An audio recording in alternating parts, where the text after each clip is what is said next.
In 586 BC, the Babylonian army burned Jerusalem to the ground and dragged the people of God into exile.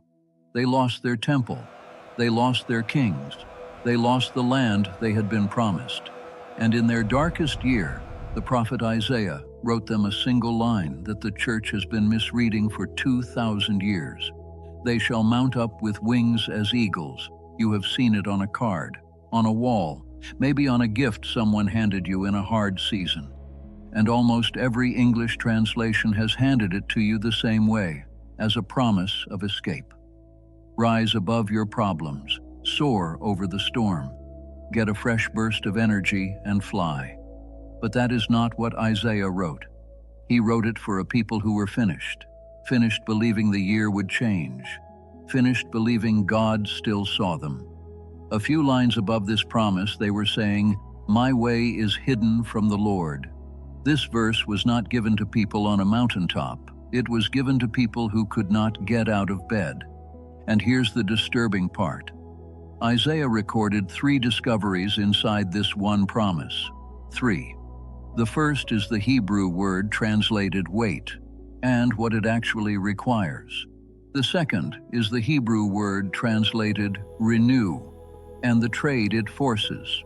The third is why the verse ends with walking, not flying, and why God saved that line for the most exhausted readers in the room. The devil doesn't want believers to understand any of them, because the moment you do, the exhaustion you've been carrying inside your faith loses its grip, and the strength you have been trying to manufacture for decades gets replaced. If you have served, prayed, and carried people for decades, and you are tired in a way sleep does not fix, if you have lain awake beside a marriage that has gone quiet or on the empty side of a bed that used to be full, if you have prayed the same prayer for a child or grandchild for so many years, it has worn smooth in your hands. You are not still watching by accident. I'm going to show you all 3. But before I do, one thing. If you have ever been so tired you wondered whether God still saw you, type "I will not faint" in the comments right now. Not at the end. Right now. Because the people who declare early are the ones whose strength gets traded first. Watch a real eagle, and you will see something that changes the verse completely. An eagle does not climb into the sky by flapping. Flapping is what small, frantic birds do, low to the ground. An eagle rises by doing something that looks, from below, almost like surrender. It opens its wings, and it waits. It finds a current of rising air it did not create, and it lets that current carry it up. The eagle's height is not the eagle's effort. The eagle's height is borrowed. The way most of us hear the verse is not wrong. It is just not yet deep enough. We hear, "renew their strength," and we picture a tank being topped up, as if God refills our energy and sends us back out to keep flying under our own power. That reading has a little truth in it. God does strengthen His people, but it quietly assumes the strength is still basically ours. Ours to manage, ours to spend, ours to run dry again.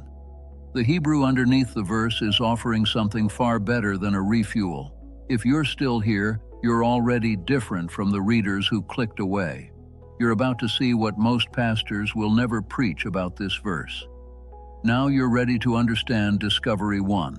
The first word is the one translated wait. In Hebrew, kawa. Its core meaning is to wait with expectation, to lean toward something with everything in you. And the word is tied to the picture of a cord, strands twisted together and drawn taut. So this is not the waiting of an empty room, doing nothing while nothing happens. To kawa is to wait the way a rope is pulled tight, not slack, not passive, but stretched towards something with the full weight of hope on the line. But Isaiah didn't stop there. Here's what changes everything. Discovery 2. The second word is renew. In Hebrew, chalaf. And chalaf does not mean refill. Its sense is change, to exchange one thing for another. The verse takes that ordinary word and builds a picture from it. Not a tank topped up, but a trade. Hold both words together, And the verse turns. They that wait upon the Lord shall renew their strength is not wait, and God will top off your tank. It is closer to this. Those who lean the full weight of their hope on God will exchange their strength for His, not your strength improved. Your strength traded in, handed over, and replaced with His. Now go back to the eagle. This is exactly what the eagle is doing. It does not improve its flapping. It stops flapping. It gives up the effort to stay up by muscle and spreads its wings on a power that was moving without it. The rising air was always there. The eagle's part is not to manufacture lift. The eagle's part is to open its wings and trust the current. That is what waiting on God means. Not passive, not idle. The eagle is fully extended, every feather committed. But its effort is surrender. Surrender to a strength it could never produce. But here's where it gets even more powerful. To see how deep this goes, go back to the second verse of the Bible, Genesis 1, verse 2. The earth is formless, empty, dark, and Scripture says the Spirit of God was hovering over the face of the waters. The Hebrew is rachaf, the motion of a bird, wings extended, holding steady over what lies beneath it. Before light existed, God was hovering over the chaos, present, patient, ready to bring life out of emptiness. Hold that word, rachaf, because it appears again. And the second time, it is an eagle. In Deuteronomy 32, Moses describes how God carried Israel like an eagle that flutters over its young, spreading out its wings, bearing them on its pinions. That word, flutters, is rachaf, the same Hebrew word as Genesis 1. And look at what the eagle does. It flutters over its young. It spreads its wings. And when the young eagle is in the air with nothing left, the parent catches it, bears it, carries it on the strong feathers of its own wings. The young eagle does not learn to fly by being strong. It learns to fly while being carried. And God says it plainly to Israel at Mount Sinai. Exodus 19, verse 4, You have seen what I did to the Egyptians, and how I bore you on eagle's wings and brought you to myself. Israel did not fly out of Egypt. Israel was carried out. The wings were never theirs. This is the pattern. The hovering spirit, the eagle bearing its young, a nation carried on wings out of slavery. Every time Scripture shows us wings, the strength belongs to God. But there is one more scene we have to sit with, because it is the one that looks most like your worst day. Elijah, a prophet who had just called fire down from heaven. And one chapter later in 1 Kings 19, he is finished, threatened, exhausted, so far past empty that he sits down under a broom tree and asks God to let him die. It is enough, he says. Take my life. This is a man who cannot mount up with anything. He cannot soar. He cannot run. He can barely sit upright. And watch how God answers him. God does not rebuke him. God does not hand him a list of things to do better. God lets him sleep. An angel touches him with bread and water. He sleeps again. He is fed again. Only then, strengthened by food he did not make, after rest he did not earn, Scripture says Elijah went in the strength of that food 40 days. He did not soar out of that wilderness. He walked. 40 days, one step at a time, on borrowed strength. That is chalaf. That is the exchange. The prophet's own strength was gone, completely gone, and God did not shame him for it. God simply traded it for his own. In every case, the strength to rise is not human. It is given. It is exchanged. It is borrowed from God. But that raises the hardest question in the chapter. It is one thing to know that God's strength exists. It is another thing to receive it. How does a tired, ordinary person, not a nation, not a prophet, but you, actually get God's strength into their own exhausted life? For that, an image is not enough. We need a person. Look at Jesus. Jesus is the only one who ever waited on the Father perfectly. He said it himself. The Son can do nothing of his own accord, but only what he sees the Father doing. His whole life was kawa, The full weight of his hope leaned on the Father every day, without one moment of slack. And then watch what that perfect strength looked like at the end. It did not look like soaring. On the way to the cross, Jesus had been awake all night, beaten, scourged, and on the road to Golgotha, under the weight of the wood, he could go no further. Scripture does not narrate the moment. It simply tells us a man named Simon was pulled from the crowd and made to carry the cross behind him.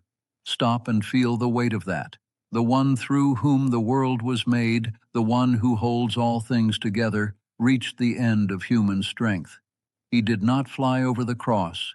He walked toward it until he could not walk, and then he was carried.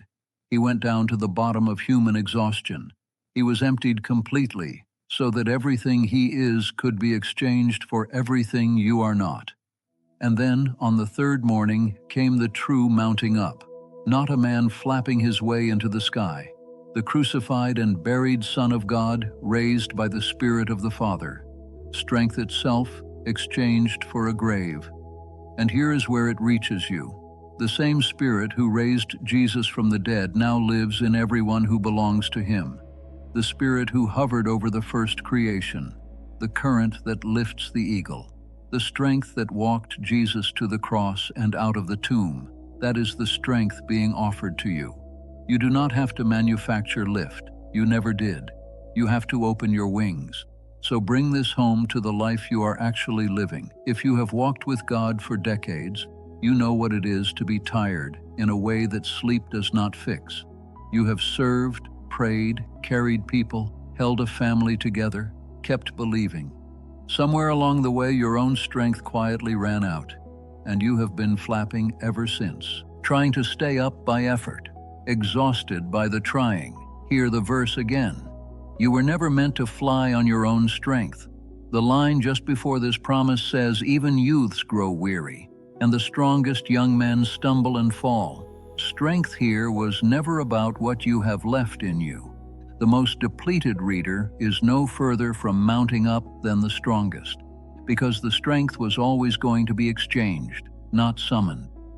And if you have prayed the prayer of Isaiah 40:27, if you have wondered whether your situation has been overlooked, whether God stopped seeing you somewhere back in the years that disappointed you, receive the answer the chapter gives. He has not stopped seeing. The waiting is not the silence of a God who forgot. It is the taut cord of a promise still being pulled toward you. Now, Discovery 3. Watch the order of the verse carefully, because it looks like it is moving the wrong way. They shall mount up with wings as eagles. That is soaring. They shall run and not be weary. That is running. And they shall walk and not faint. That is walking. Soar, run, walk. The verse seems to descend. It seems to move from the magnificent to the ordinary, from the mountaintop down to the sidewalk. But that descent is not a letdown. It is the most personal promise in the chapter, and it was placed last on purpose. The soaring seasons, the mountaintop, the answered prayer, the year everything bloomed, those are real, but they are rare. And you do not need much strength to enjoy them. The running seasons, the ones that demand everything of you, take more. But the walking is the hardest of all.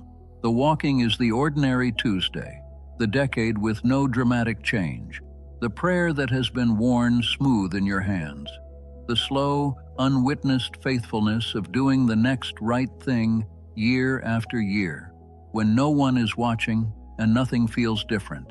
Anyone can be carried through a moment of soaring. The promise of Isaiah 40 is that you can be carried through the long, plain, unremarkable walk and not faint. That is the verse's deepest gift, and it was saved for last because it is the one you need most. Not the strength to fly away from your life, the strength to walk through it all the way to the end and not collapse. If your most visible years are behind you, and what lies ahead looks like a long, quiet walk, this verse was written for exactly that road.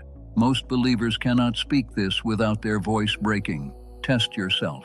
Say this out loud where you are. I am done flying on my own strength. I will wait on the Lord, not idle, but leaning the full weight of my hope on Him. I give Him my exhaustion, and I receive His strength in its place. He has carried me before. He is carrying me now. And I will walk the road in front of me, all the way to the end, and I will not faint. Not in your head. The enemy needs to hear it. Because this isn't a slogan, it's an exchange. The exhaustion loses its grip, the flapping loses its voice, the current holds. You are not a believer running on empty. You are a son or daughter being carried on the same strength that raised Jesus from the dead. Not because you can see the lift, because the current was always there. If this just gave you permission to stop flying on your own, type "I will not faint" in the comments. Not for the algorithm, for your freedom. The enemy hears every declaration. Subscribe and join us.